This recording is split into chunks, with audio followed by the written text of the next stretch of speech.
नमस्कार, बेस्ट ज्ञान चैनल पर आप सबका स्वागत है। मुख्यमंत्री शिवराज सिंह चौहान आज लाडली बहनों के खाते में लाडली बहना योजना की राशि डालने वाले हैं। बहुत सारे लोगों को उम्मीद है कि यह राशि बढ़ाई जा सकती है। कुछ यूट्यूबर कह रहे हैं कि 3000 रुपये हो जाएगी, कुछ कह रहे हैं कि 1500 रुपये हो जाएगी। लेकिन राशि बढ़ाना इतना आसान नहीं है। बहुत सारा भार सरकारी खजाने पर पड़ता है और न सरकार के पास इतने पैसे हैं। तो सारी अफवाहों पर ध्यान न देते हुए इस बात का आप ध्यान रख सकते हैं कि मुख्यमंत्री शिवराज सिंह चौहान बड़ी मुश्किल से यह राशि लाडली बहनों के खाते में डाल रहे हैं। ऐसे में इतनी जल्दी से बढ़ाना इतना आसान नहीं है। हाँ, लोकसभा चुनाव के 1-2 महीने पहले जरूर यह राशि बढ़ाई जा सकती है, जैसे कि पहले विधानसभा चुनाव के पहले बढ़ाई गई थी। तो लोकसभा चुनाव में अभी 4-6 महीने बचे हैं। ऐसे में 6 महीने तो आप भूल जाइए कि लाडली बहना योजना की राशि बढ़ेगी। लेकिन हाँ, 1250 रुपये जरूर आपके खाते में आज भी आ जाएंगे और हर महीने आते रहेंगे और चुनाव के बाद भी ये मिलते रहेंगे, क्योंकि मुख्यमंत्री शिवराज सिंह चौहान ने अभी तक जो भी वादे किए हैं पूरी तरह से निभाए हैं। और मोदी जी भी कहते हैं कि मोदी जी की गारंटी ही गारंटी है, बाकी सब गारंटियां फेल हैं। लेकिन मध्य प्रदेश की बात करें तो मुख्यमंत्री शिवराज सिंह चौहान पर जो लोगों का भरोसा है वह मोदी की गारंटी पर भी उतना नहीं है। मध्य प्रदेश में खत्म हुई कुर्सी की लड़ाई, प्रहलाद सिंह पटेल ने शिवराज सिंह को दी बधाई। जी हाँ दोस्तों, हाल ही में शिवराज सिंह चौहान के कद को देखते हुए पूर्व केंद्रीय मंत्री प्रहलाद सिंह पटेल मुख्यमंत्री आवास पहुंचे और उन्होंने जीत के लिए शिवराज सिंह चौहान को बधाई दे दी है। ऐसे में यही माना जा रहा है कि शिवराज सिंह चौहान मुख्यमंत्री पद पर बने रहेंगे। ज्योतिरादित्य सिंधिया जैसे दिग्गजों को भी ये पछाड़ चुके हैं। ऐसे में प्रहलाद सिंह पटेल बन जाएंगे मध्य प्रदेश के सीएम, यह कहना काफ़ी मुश्किल लगता है। हालांकि बीजेपी एक ऐसी पार्टी है जो कि चौंकाने वाले फैसले लगातार लेती रही है। बहुत सारे राज्यों में वो मुख्यमंत्री बदल चुकी है। गुजरात में लगातार मुख्यमंत्री का चेहरा बदलता रहा है। लेकिन मध्य प्रदेश में यह काम इतना आसान नहीं है, क्योंकि शिवराज सिंह चौहान का जो कद है वह नरेंद्र मोदी और योगी आदित्यनाथ के बराबर का कद है, या फिर योगी आदित्यनाथ से भी बड़ा कद कह सकते हैं। लेकिन चूंकि ये सॉफ्ट नेता है, हार्डकोर नेता नहीं है, कट्टर नेता नहीं है, इसलिए सुर्खियों में उतने ज़्यादा नहीं आते हैं। तो मध्य प्रदेश में कुर्सी की लड़ाई की हम बात करें तो सबसे जो बड़ा चेहरा है मुख्यमंत्री शिवराज सिंह चौहान का ही है। केंद्रीय आलाकमान यदि चेहरा बदलता है तो उससे बीजेपी मुश्किल में आ सकती है, और आने वाले लोकसभा चुनाव को देखते हुए बीजेपी भी किसी प्रकार का रिस्क मोल नहीं लेना चाहेगी, खास तौर पर जानबूझकर। और जो मीडिया में सबसे चर्चित नाम है प्रहलाद सिंह पटेल का, तो आपको बता दें यहाँ पर मुख्यमंत्री से जो मुलाकात की है, यहाँ पर दोनों में कांटे की टक्कर भावभंगिमा से देखी जा सकती है। लेकिन आखिर में जब फोटो खिंचवाया तो शिवराज सिंह चौहान का कद और उनका आत्मविश्वास देखने लायक है। वही प्रहलाद सिंह पटेल की नज़रें झुकी हुई है। तो इसी से आप पावर का अंदाजा लगा सकते हैं। हाल ही में प्रतिष्ठित समाचार पत्र दैनिक भास्कर ने भी एक सर्वे किया है, जिनमें ज़्यादातर विधायकों ने मुख्यमंत्री शिवराज सिंह चौहान को ही सीएम बनने की बात कही है। एक दो ने जरूर ज्योतिरादित्य सिंधिया का नाम लिया है और एक आध ने प्रहलाद सिंह पटेल का। बाकी जो आलाकमान तय करेगा वही होगा। लेकिन आलाकमान से भी बढ़कर विधायकों की राय है, क्योंकि लोकतंत्र में और खासतौर पर संविधान में जो व्यवस्था है उसके अनुसार विधायक दल का नेता मुख्यमंत्री होता है। विधायक विधायकों की संख्या और विधायकों की राय जिसकी ओर झुकेगी वही होगा मध्य प्रदेश का अगला मुख्यमंत्री। लेकिन यहाँ पर कुछ दिलचस्प आंकड़े मैं आपको बता दूं, जो कि कुछ गड़बड़ जाले की ओर संकेत कर रहे हैं और बदलाव की ओर संकेत करने वाले हैं।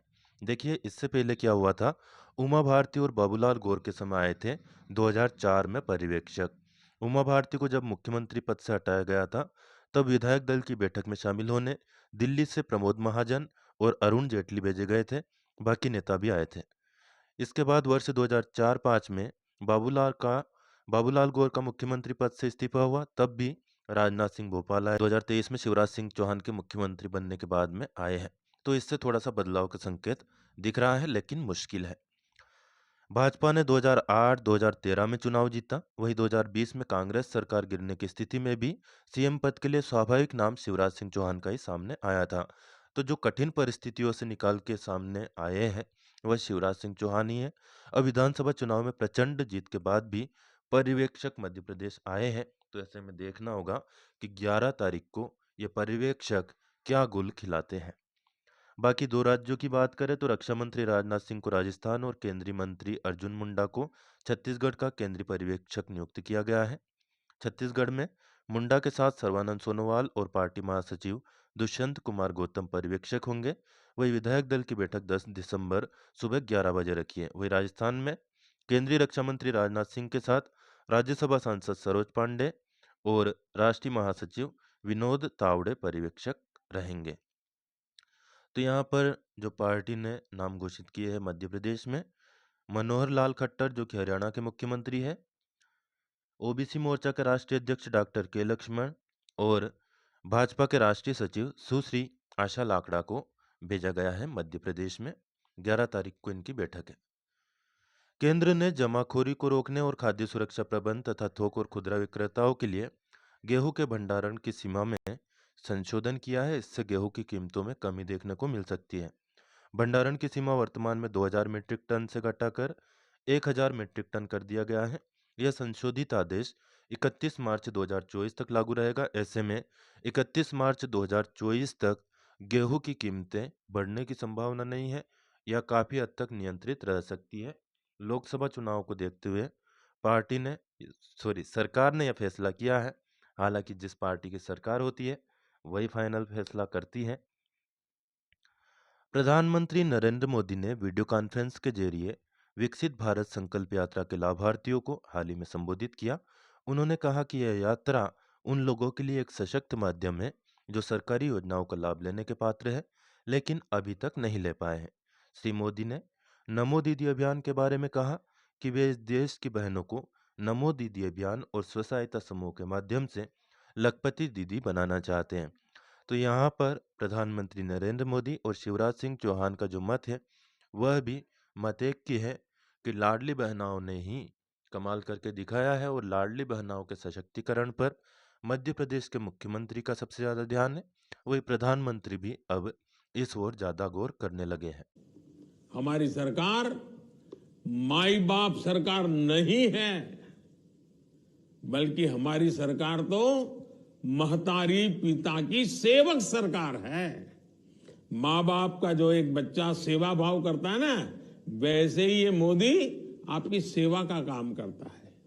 और मेरे लिए तो जो गरीब है, जो वंचित है, वे सब लोग जिनको कोई पूछता नहीं है, जिनके लिए सरकारी दफ्तरों के दरवाजे तक बंद है, जिनको कोई नहीं पूछता है, उनको मोदी सबसे पहले पूछता है। मोदी पूछता ही है ऐसा नहीं, मोदी पूजता भी है। मेरे लिए तो देश का हर गरीब मेरे लिए वीआईपी है। देश की हर माता बहन बेटी मेरे लिए वीआईपी है। देश का हर किसान मेरे लिए वीआईपी है। देश का हर युवा मेरे लिए वीआईपी है। प्रधानमंत्री उज्ज्वला योजना के तहत यदि आप लाभ लेना चाहें तो जिन भी महिलाओं को फ्री गैस कनेक्शन नहीं मिला वे जल्द से जल्द गैस एजेंसी से संपर्क करके यह काम कर सकते हैं। जो दस्तावेज लगेंगे वह है परिवार आईडी या समग्र आईडी, सभी सदस्यों के आधार कार्ड जिनका नाम परिवार आईडी में हो, मुखिया की पत्नी का बैंक खाता, मुखिया की पत्नी के 2 फोटो। केवाईसी के लिए फॉर्म जमा करते समय महिला का गैस एजेंसी पर उपस्थित होना आवश्यक है। परिवार आईडी में उल्लेखित किसी भी सदस्य के नाम से पहले चाहे प्राइवेट या फ्री किसी भी प्रकार का गैस कनेक्शन हो तो वह इस योजना के पात्र नहीं है, तो इस बात का आप विशेष ध्यान रखें। मौसम विभाग ने देश के दक्षिणी भागों में कल तक फिर से बारिश होने का अनुमान व्यक्त किया है। केरल, तमिलनाडु, पुदुचेरी, कराईकल और लक्षद्वीप में अगले 4-5 दिन तक कई स्थानों पर वर्षा और कहीं-कहीं पर गरज चमक के साथ छींटे पड़ने की संभावना है। अगले 3 दिन देश के पश्चिमोत्तर, मध्य और पूर्वी हिस्सों में तापमान में 2 से 4 डिग्री सेल्सियस की कमी आने की भी संभावना मौसम विभाग ने व्यक्त की है। दोस्तों, जैसा कि मैंने पहले आपको बताया कि बहनों को मिलेंगे 3000, लेकिन कब मिलेंगे यह तय नहीं है।